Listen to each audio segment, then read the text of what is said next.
Olá a todos, o tema do vídeo de hoje é à procura da alma gêmea. Até que ponto é que dá por si com pensamentos do tipo eu sou muito exigente no amor, eu busco uma relação íntima, coesa, mas tenho muita dificuldade em encontrar a pessoa certa para mim? Ou, por outro lado, até que ponto é que dá por si a considerar que viveu um grande amor, teve uma experiência muito impactante e dali em diante nunca mais conseguiu sentir a mesma coisa, nunca mais encontrou uma pessoa que seja sequer comparável àquela com quem viveu o tal grande amor da sua vida? Se acha que se encaixa num destes padrões ou se de alguma maneira se tem relacionado com alguém com este perfil, saiba que estas podem ser, na verdade, armadilhas do nosso cérebro que, na prática, nos impedem de construir uma relação marcada pela intimidade emocional. Eu já aqui publiquei um vídeo sobre os estilos de vinculação amorosa que, na prática, são as nossas formas de amar, as diferentes formas de estarmos numa relação. E como expliquei nesse vídeo, um dos perfis de vinculação amorosa é o perfil evitante. Cerca de 20% da população corresponde a este perfil de vinculação evitante, que na prática tem muita dificuldade em construir relações baseadas na intimidade. As pessoas com este perfil tendem a descrever-se como pessoas muito exigentes no amor, pessoas muito independentes, pessoas com pouca tolerância, pouca paciência para pessoas demasiado ansiosas ou demasiado dependentes. É fácil considerar que as pessoas com um perfil evitante correspondem aqui aos chamados bad boys,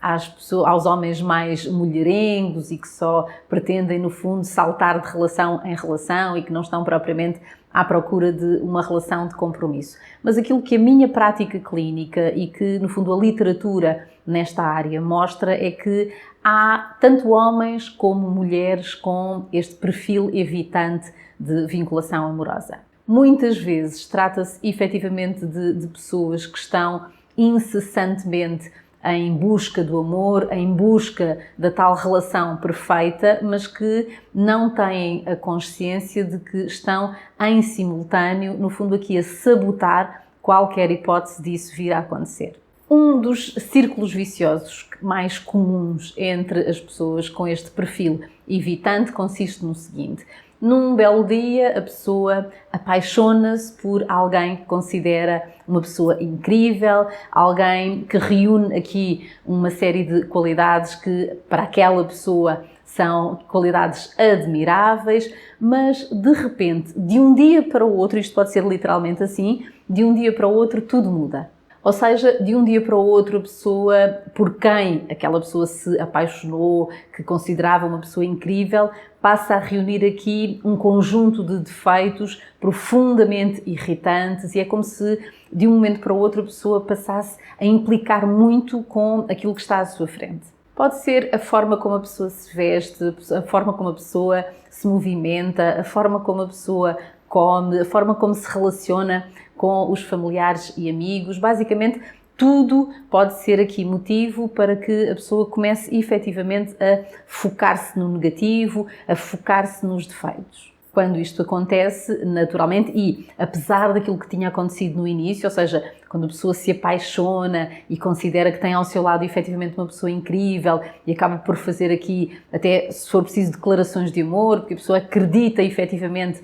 que está à procura de uma relação que o ou a preencha e transmite isso mesmo às pessoas com quem se vai relacionando. De repente, quando começa a focar-se no negativo, quando começa a focar-se nos defeitos, aquilo que acontece é que a pessoa começa efetivamente a assumir aqui uma postura muito mais distante, muito mais seca, muito mais fria. Como a pessoa que está do outro lado não se dá conta de que estas são, na prática, estratégias que o cérebro da pessoa com um perfil evitante implementa para criar a tal distância, aquilo que acontece é que a pessoa com quem está a relacionar-se vai, no fundo, tentar perceber o que é que está a acontecer, vai tentar aqui que haja uma nova reaproximação. E estes esforços acabam por ser ainda mais irritantes para a outra pessoa, que acaba por sentir-se asfixiada. E entra-se então aqui no tal círculo vicioso, ou seja, porque a pessoa não só começa efetivamente a sentir-se desconfortável com aquela intimidade crescente, focando-se nos defeitos, como ainda por cima, de repente, a pessoa com quem está a relacionar-se parece ser alguém muito ansioso ou muito ansiosa, parece ser alguém muito needy e, no fundo, alguém que está aqui permanentemente a tentar perceber o que é que está a acontecer e a tentar puxar a pessoa para mais próximo de si. Então a pessoa sente-se asfixiada e tende a achar, ok, eu estava certo ou certa, esta não é a pessoa certa para mim. E pode começar tudo outra vez, ou seja, a pessoa convence-se de que é muito exigente no amor, que está cansado ou cansada de conhecer as pessoas erradas, mas que mais dia, menos dia, ao virar da esquina, encontrará a tal pessoa certa, o grande amor da sua vida. Na prática, trata-se aqui de uma estratégia absolutamente inconsciente, de uma sabotagem, uma autêntica sabotagem, uma armadilha que o próprio cérebro cria, no fundo, para manter a tal distância de segurança, para se afastar de qualquer relação aqui com uma intimidade muito profunda. Este perfil de vinculação evitante está diretamente relacionado com as experiências da infância e também com as relações amorosas mais significativas pelas quais a pessoa passou. Outra estratégia absolutamente inconsciente deste perfil de vinculação amorosa consiste efetivamente aqui numa fixação num relacionamento já terminado. Aquilo que acontece é que num determinado dia a pessoa acorda com a sensação de que houve alguém do seu passado que o ou a marcou de forma significativa, ou seja, é como se a pessoa de repente tivesse efetivamente aqui a consciência de que houve alguém que amou profundamente e que por algum motivo deixou escapar. Aquilo que acontece é que, no fundo, quando a pessoa tem esta consciência de que houve uma relação muito significativa, já há uma distância, quer física, quer temporal. Ou seja, na prática, a pessoa só reconhece que amou ou que porventura ainda ama aquela pessoa quando já não está com ela. É como se desta distância resultasse aqui o reconhecimento de que a pessoa já não está ameaçada, entre aspas, por níveis elevados de intimidade e, por assim ser, a pessoa já não está fixada nos defeitos daquela pessoa, pelo contrário, já consegue reconhecer as tais qualidades pelas quais se encantou, pelas quais se apaixonou e voltam a surgir os tais sentimentos de genuína admiração. Claro que, por outro lado, é um bocadinho como se a pessoa se esquecesse daquilo que a levou a separar-se daquele grande amor. E muitas vezes aquilo de que a pessoa efetivamente se esquece é do quanto passou a implicar com pequenos defeitos, ou até pode esquecer-se dos comportamentos que ela própria passou a assumir e que fizeram, no fundo, com que a outra pessoa se afastasse, até com que fosse a outra pessoa a terminar a relação. Algumas vezes aquilo que acontece é que esta tomada de consciência de que aquele foi o grande amor da minha vida surge precisamente quando a pessoa, por exemplo, toma conhecimento de que aquela pessoa está numa nova relação ou de que aquela pessoa está prestes a casar. Noutras alturas não há propriamente aqui um marco significativo, é meramente a existência de uma distância física e temporal que permitem, no fundo, que os verdadeiros sentimentos voltem a surgir. Claro que, de uma forma ou de outra, a pessoa convence-se de que já não tem qualquer hipótese com aquela pessoa e isto é que transforma, no fundo, tudo isto numa estratégia do próprio cérebro que acaba por impedir que aquela pessoa construa qualquer relação marcada por intimidade profunda. Ou seja, porque se eu estou fixado ou fixada numa relação do passado, é humanamente impossível, no fundo, entregar-me em pleno a qualquer nova relação que possa surgir. Em alguns casos, aquilo que acontece é que a pessoa, tomada, no fundo, com esta consciência de que aquele foi o grande amor da sua vida, aquilo que acontece é que a pessoa volta a tentar, ou seja, volta a reaproximar-se daquela pessoa. Claro que mais cedo ou mais tarde, aquilo que vai acontecer é que, no fundo, quando retoma aquela relação, vai voltar a fixar-se nos problemas da relação, vai voltar a fixar-se nos defeitos, nos hábitos que o ou a irritam e mais cedo ou mais tarde vai efetivamente voltar a afastar-se. Em alguns casos, este é claramente um círculo vicioso interminável, ou seja, é como se a pessoa dissesse a si mesma: aquela pessoa é o grande amor da minha vida, mas nós estamos condenados a não ficar juntos. Ou seja, porque a pessoa reconhece que ama profundamente, depois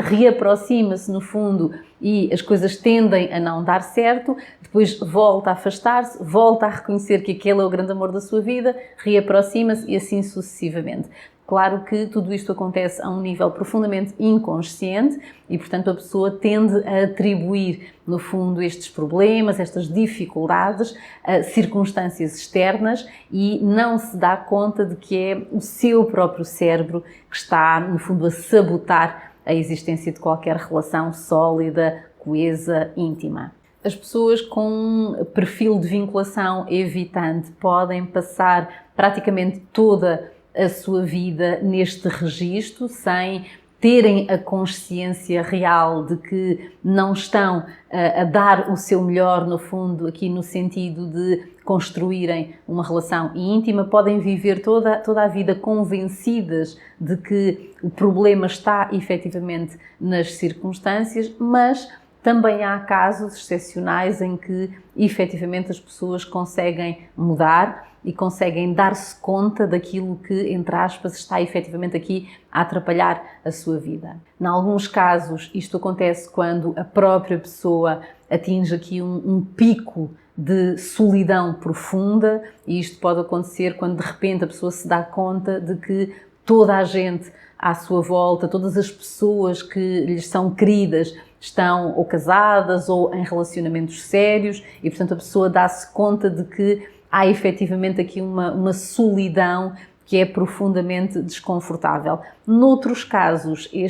esta viragem, este início de tomada de consciência de que alguma coisa não está bem, acontece quando há efetivamente aqui um evento de vida muito impactante, muito significativo. Isso pode estar relacionado, por exemplo, com uma doença séria, com, no fundo, alguma coisa que faça com que aquela pessoa desperte para a finitude da vida e passe a questionar-se sobre aquilo que quer para si. Algumas vezes aquilo que acontece é que a pessoa toma consciência de que não se sente confortável com esta solidão, toma consciência de que aquele discurso de autossuficiência, de hipervalorização da própria independência deixa de lhe servir, deixa de o ou a fazer com que se sinta satisfeito ou satisfeita e pede efetivamente ajuda especializada. A ajuda psicoterapêutica pode não produzir milagres, mas é sem dúvida aqui o primeiro passo, a grande